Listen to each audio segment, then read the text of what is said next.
Big Syko, up next for court. Yeah, they call me some court. I'll talk to y'all later. Check it out, though. All right. Let's go. Hang it up. Hands behind your back.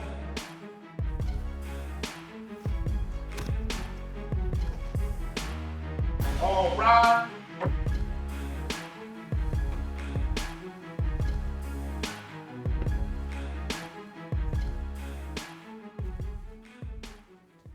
So, you're back. You may be seated.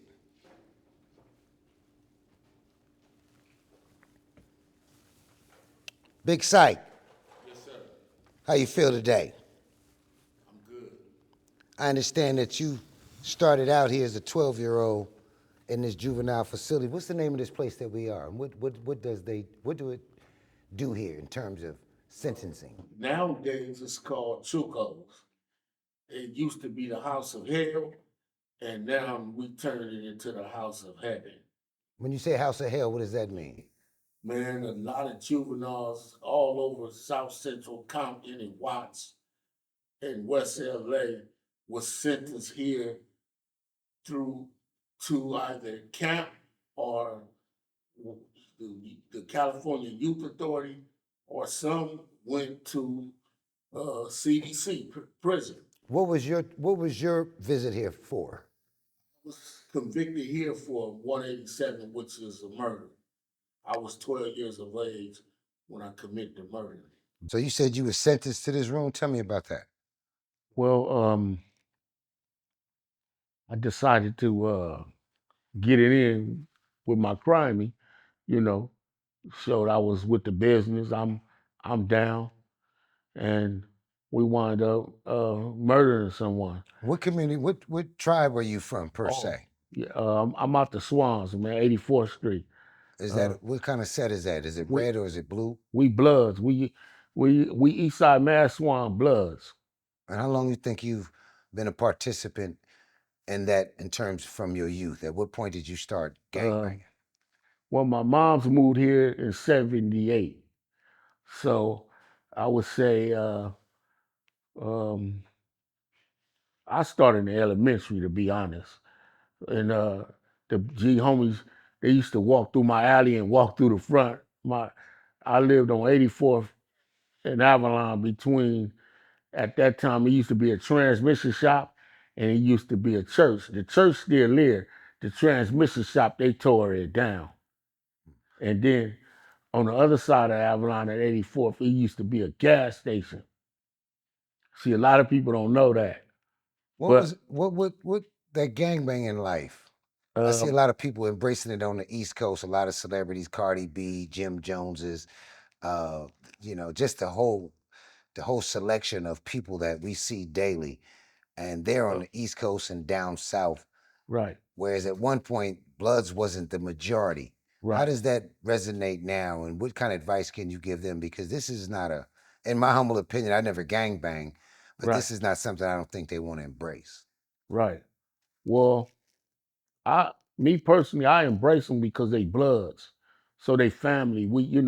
I'm now that I'm 55, I got a little clearer understanding on what's going on. But when I was coming up, we was it was 20 to 1. It was 20 Crips to 1 Blood. So you had to be a down blood. You had to be solid, man. You know like I say this, the Crips made the Bloods. Like when I say that, meaning that the challenge they gave us, they made us show our ass.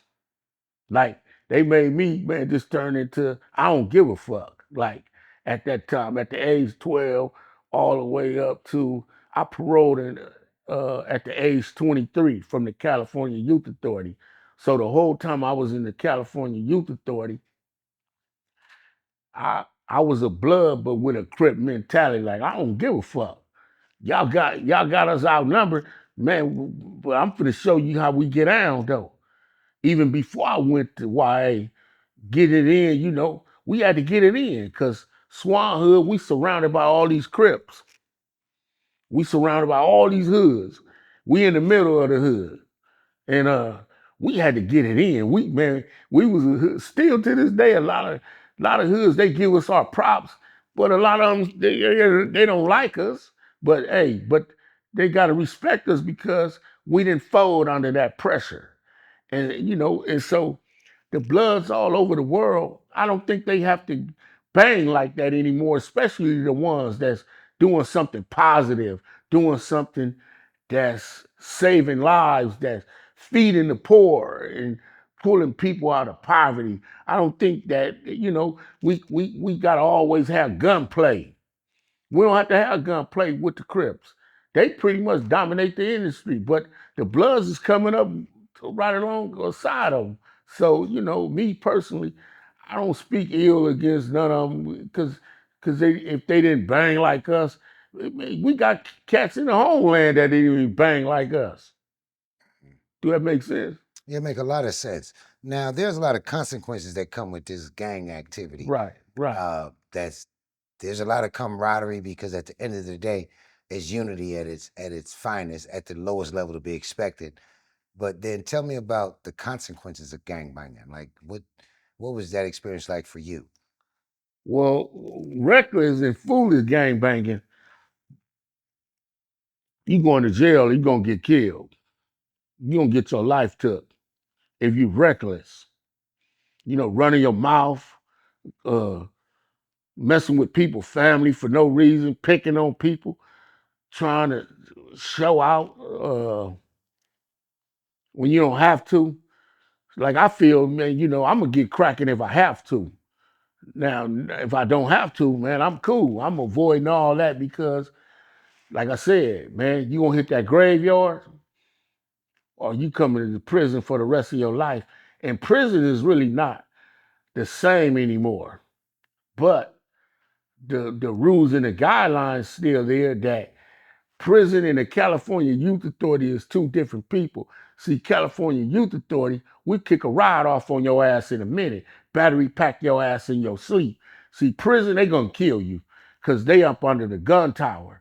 See, the prison, that's what separate the boys from the men. The YA is like boys, youth authority, kids shit, but it's vicious. We was vicious. I was vicious.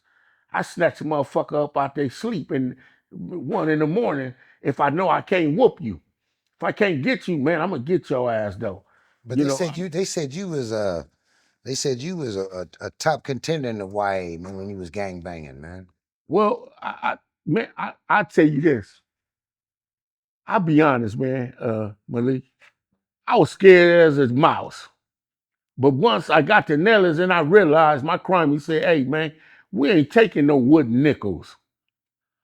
It wasn't that many Bloods in Fred C. Nellis. Man, that whole institution was nothing but Crips. From from Roosevelt all the way to Jackson, all them was nothing but Crips. You got Roosevelt, Jackson, Cleveland, all them was reputable Crip from Coasters, Kitchens, Grapes, Watts Baby Lokes, H7s, Hoovers. You got Insanes. Man, they had almost, let me see, three Kennedy. They had all them units to the head. We had Madison, Adams, and Monroe. Them three units was mixed, but Adams had the most Bloods. Monroe had a lot of Bloods too, but the rest of them units, number Crips. Two Bloods. It was maybe one Blood on Washington, two Bloods on Hayes. The rest Crips. Now all that started from right here in this courtroom. Man, all that started from right here. And now you back in this courtroom saving lives. Saving lives, Malik. From Crips and Bloods. Crips and Bloods been in this building, and some of them that I've been in YA with that can vouch for me, that give me credibility that I was solid. Now me and you both grew up here on this east side. Right. In your opinion, what is it like growing up on the east side, South Central? Well, it was dangerous, man. Like I told you, man, everybody wanted a piece of the Swans. Man, man, everybody will pop through here not this court, but through Through the area. the community, man, and bust at us, bust on us, even killed some of our members. Matter of fact, we got over 200 members dead. That was my next question to you, is that those are some of the consequences that some of the other people would have had faced back then, but yet now being a blood, you could do good stuff and bad and not have the same consequences. So how do you define that? Well, if the Bloods do bad, that's because they either trying to prove themselves or they don't understand their rightful position. What Like kind of some, message? What kind of message you want to send to Cardi B, per se, since she's a female blood, and perhaps Sexy Red? I believe she's a blood. they homegirls. They loved on this end. They got we got a lot of love for them. I do. I got a lot of love for them, and I would embrace them and encourage them to build. On the West Coast too. Come uh, uplift some of the poverty-stricken areas this way. Hmm. You know, and keep up the good work and keep being positive. Now, on another note, um, being positive is definitely a great outcome for that in terms of going through the cycle of hell here in the South Central, being from a gang. Uh, and may I honestly ask you, I heard that your mom was killed behind some gang stuff. Yeah, my mom was murdered in these streets, shot in the back of the head. 3 weeks after I was out from doing 11 years, maybe some change. I don't know the exact months, but I did 11 years in the California Youth Authority, and I was 23 when they paroled me. When I Wow. went, I was 12. Wow. So Now, I heard you mention to me once before in private conversations that whomever allegedly did that to your mom, that you totally forgive them. Tell me about that. well, once before I paroled from the California Youth Authority, I embraced Islam, and I started practicing Islam sincerely. And once I paroled, I technically left the mass swan mentality in YTS. And to be honest, every now and then I get faced with Psycho, Which is the old you. the old me, yeah. So I used to have to nail Psycho to the cross since I've been released from the California Youth Authority. And one was the biggest challenge when my mom's got shot in the back of the head. My parole officer said, "Hey man, my boss said to violate you because you're gonna retaliate." So I can remember Espinoza telling me that my parole officer was on Jefferson and West Boulevard over there in the West Boulevard area. That's why I was actually paroled to 59th in Bryanhurst in the 6-0. So would it be fair to say that you proved that parole officer wrong? I proved them wrong. I humbled myself through through through the support of the Muslims, the Masjid Salam, which at that time was the Imam was Sheikh Shuaib. And you've also lived in Crip neighborhoods since then. And I lived in Crip neighborhood. I live in the 6-0s.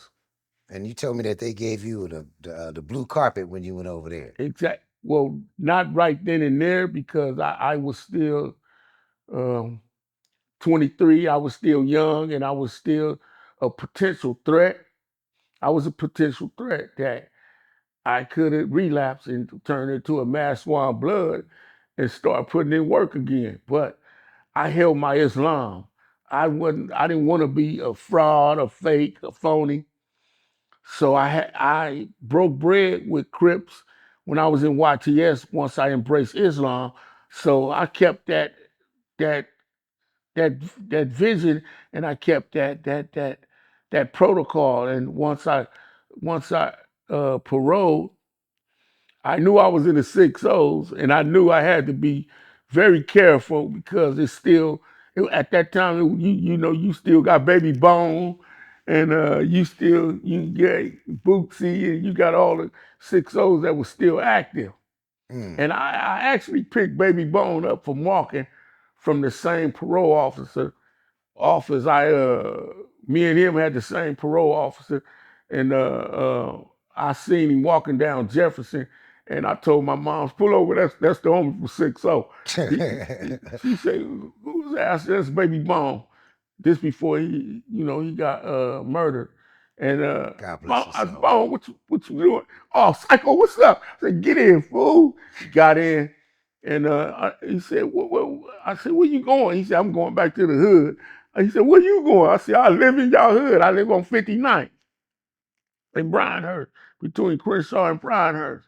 And that was that. But That then, is definitely the base for one side of the Rolling 60s community for sure. man, On the Baby other side, Bone was solid, man. wow. He shouts out to his family and his friends and foes. Now you also know Big U. Yeah, Big U my Sahab. That's Hannibal. Mm. Big U a solid, good man, man. You know how these people do when they want to destroy our character. That's the first thing they do. They attack our character, and they don't look at the lives that we saved. Big U saved a lot of lives. He saved mine. He let me move on 10th Ave. I mean, he didn't let me, but he blessed me. That I lived on 10th Ave for 18 years with no incident, And that's in which community? and that's the 6-0s. High Park. I lived between 10. I lived right on 10th Ave between High Park and 63rd. Where back in their time, man, that's a no. They would have been blew my brains out. That was a no. But at 6-0's changed too. Yeah. They changed. They got good men over there. They got a lot of good Muslim brothers and sisters in that community. That's what I was going to ask you next. A lot of these communities from 60s to Hoovers to different gangster cars, Compton, Watts, and South Central, a lot of the brothers that's in those are Muslims, man. What's up with that? Yeah, I think that's a good thing, The man, jungle. because once we identify ourselves as a Sahab, man, that gangbanger stuff is out the door. It's no play. But I would say this, Malik, that in my time in the game, but we had to do that. Man, we was in the mindset of, man, we got to show other hoods that we number one. Every hood have proven themselves to be number one, to be solid. We all got murders on our And that's jacket. based on the poverty that was placed upon the community, correct? Exactly. Okay. I say it was foolishness, but those that are alive today, we made it to correct it. We have to correct it. I'm here. I'm one of them to correct it. I can't. I wouldn't dare, man, want to see, man, a person get ambushed like how we used to do each other. Man, we was slaughtering each other. Man, we was putting a hurting on each other so bad that I'll be a fool to want to see that again. Mm. I would encourage, all the East Coast, the Midwest, and no, man, get a hold because at one time their leaders, they wouldn't allow gang activity to even touch them states. See, That's for sure, because a lot of them was Muslims and 5% is exactly, and Black Panthers. Black Panthers and whatnot.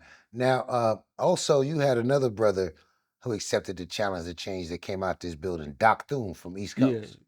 Little Doc Look, Thone, Doc, yeah. what's up with that? Uh, Doc.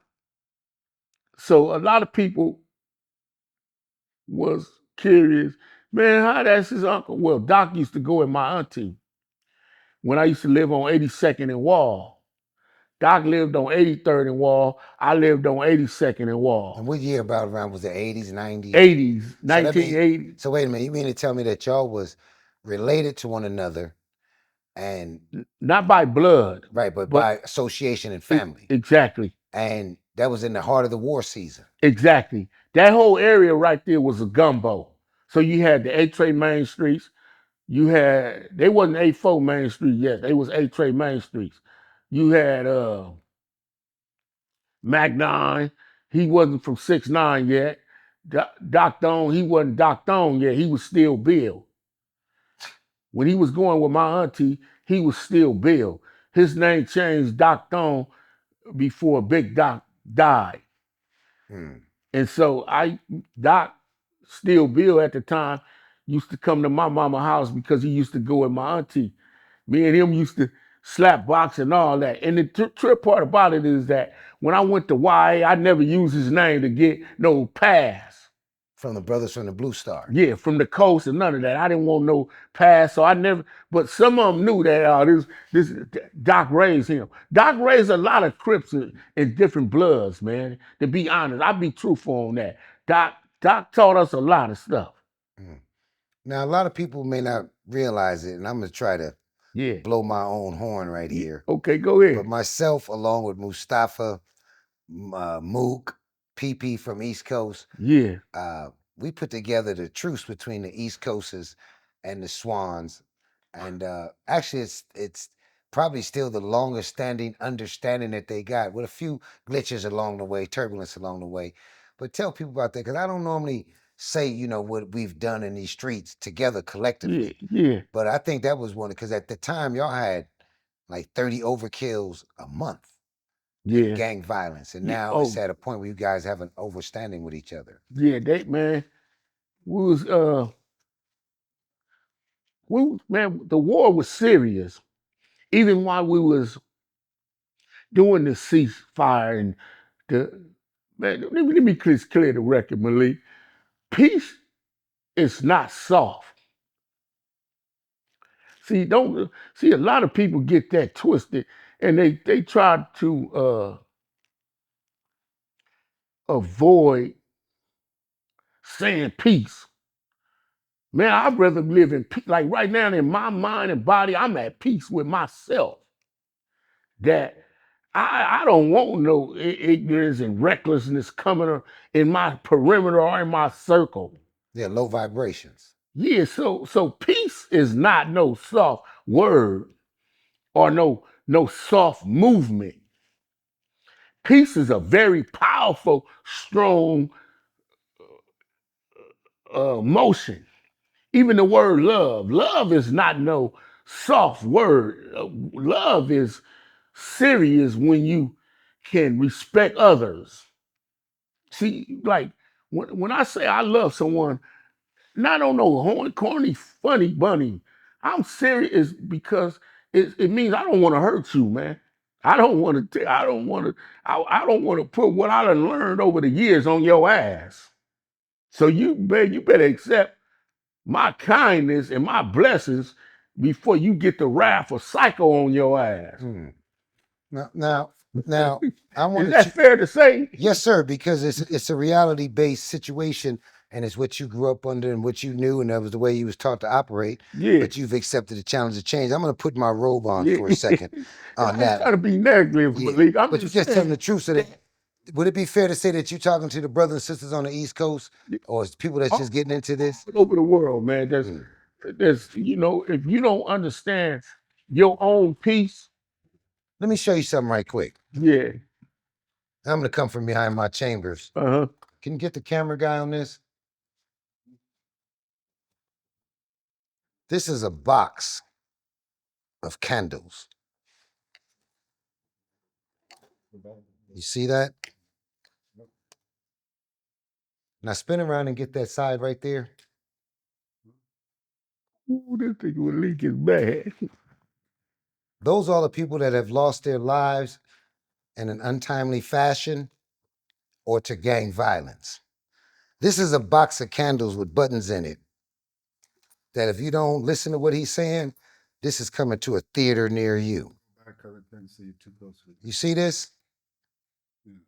And on that sister's thing back there, Carlita Jackson, it says a peace bill will always be here. So we bought Big Syko to let y'all know this is what you get from gangbanging. It's not a game. I've been to 350 plus gang related funerals. So I'm gonna go back behind my bench. I want y'all to get a shot of my robe going behind my bench.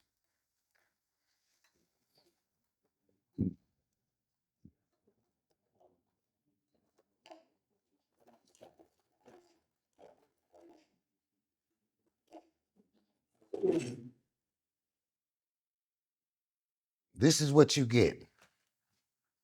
Can you get a shot of this? One body, a blue body, another red body, another blue body.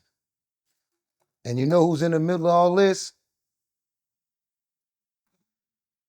White folks and poverty.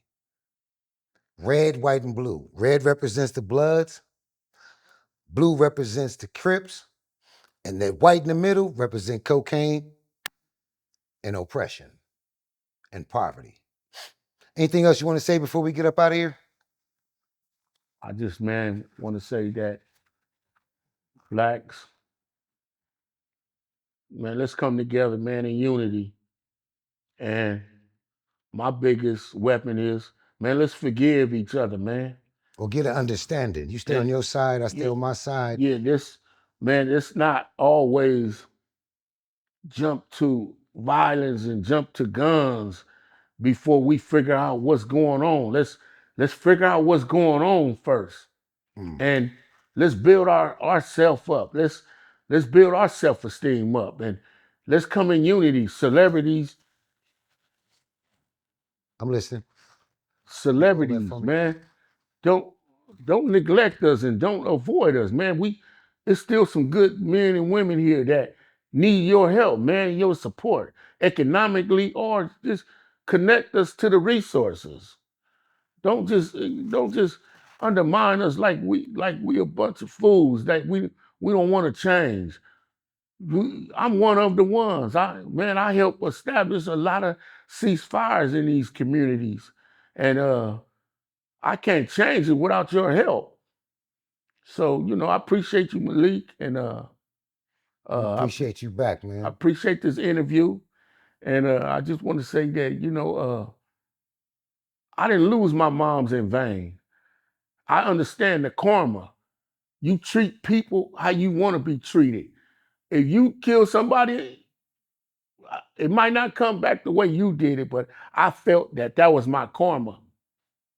My karma was God showed me how to lose my mother, in the shooting. And I respect women, mothers, and I respect sisters. Men, let's stop being so disrespectful to them and respect our women and protect our women. Man, we letting other outside men of different races beat and slap our women because we don't know how to respect and treat our women. Man, let's learn how to treat and respect our women. Man, that ain't hard. Don't get mad if somebody disrespect your mother, but you disrespecting somebody's daughter. So I think that's big important. And then our women is starting to get murdered and all that. These our women is the mother of the earth, the mother of our nation. Of civilization. Exactly, man. We need to, do a little better, man. Stop being so angry and using your aggression instead of using your sense and your mind. Use your mind and your sense. That's what I'm practicing today. You know what I'm saying? Like, even if you're not with the mother of your kids, stop neglecting the kids. Stop neglecting her. Reach out to her. Let her know, y'all had good times together. But anyway, Malik, that's another topic. But Well, I'm gonna tell you like this, man. Yeah. We celebrate you. Yeah. And we're gonna give you your gold now, man. I took my robe off. Yeah. This is how we gonna celebrate you, bro. Yeah. Because you reached your goals. Yeah. And yeah. well, man. Yeah, that's Here's what's your up. flowers right now, pimp. That's what's up. Yeah. You reached Appreciate that. You ran the marathon, and the marathon continues. Yeah, as Nipsey would say. Long live Nipsey Hussle, man. Rest in peace, Nipsey. Love you, man. From the east to the west, baby.